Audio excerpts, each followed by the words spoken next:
What's up, everybody? It's the Digital World Podcast. If you haven't heard, recently Elon Musk just bought a big stake in Twitter. He now owns, or he is now a 9.2% stakeholder. And that was a couple $1 billion. And he is an advocate and an outspoken proponent of free speech. And he says that big changes are coming to Twitter. Now, before we all jump on this bandwagon, we have to be very cautious with the narrative and very cautious with what we support and advocate for, right? Now, you ask me, why would you say that if he's actually doing something that's good? It's allowing for people to freely speak. I'll get to that in a second. But before I do, what I want to point out here is I want to give you the facts of this, and then I'll tell you why you have to be careful. Now here, he put out a poll on the 25th and said, do you believe Twitter rigorously adheres to the principle of free speech is essential to a functioning democracy? And 70% said no. And then after he said, right after he tweeted this, he said, the consequences of this poll will be important. Please vote carefully. Okay. And then later, he followed that move by, owning a 9.2% stake in Twitter. And now he's going to be sitting on the board. And there are some people that responded to this.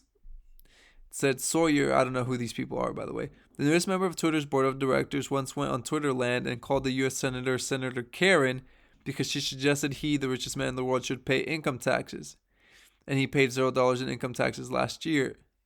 And then this gentleman responds by saying, bring back the good and benevolent oligarchs to police the internet and our political debates for us. Google loves us and knows what is best for us. Not like this irrelevant ruffian.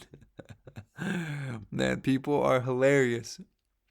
And here are some people saying, here's another individual says, Cassie, Nick, a data scientist at Twitter, is among the employees and contractors very upset that Elon Musk is now the largest stakeholder. A prominent individual, you can read that because the overlords are gonna, catch this. But a prominent so-and-so buying a large stake in Twitter is not at all funny, she says. So people who are on this leftist agenda or, who are for everything under the sun are not happy. And it's interesting to see all these tweets, right? Now, I am a proponent of free speech, and people should have the right to be able to speak their mind, whether we agree with them or not. They should not be censored because they have an opposing view that's contrary to the narrative.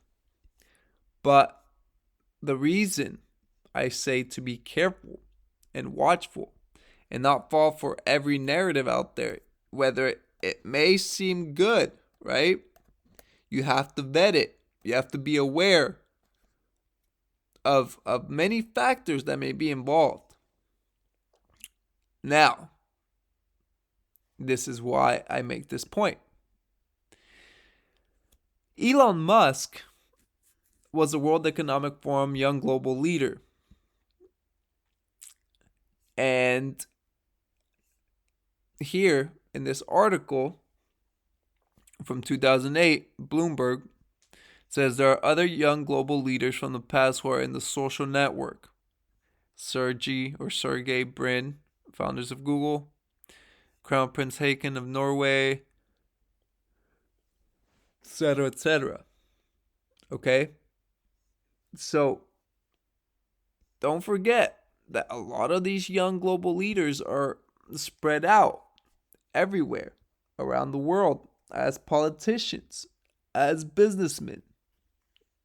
So, they've infiltrated everything.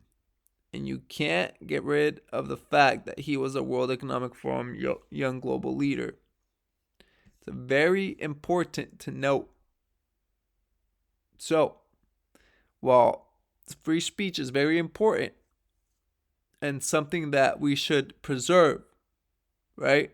And I'm all for free speech. But keep in mind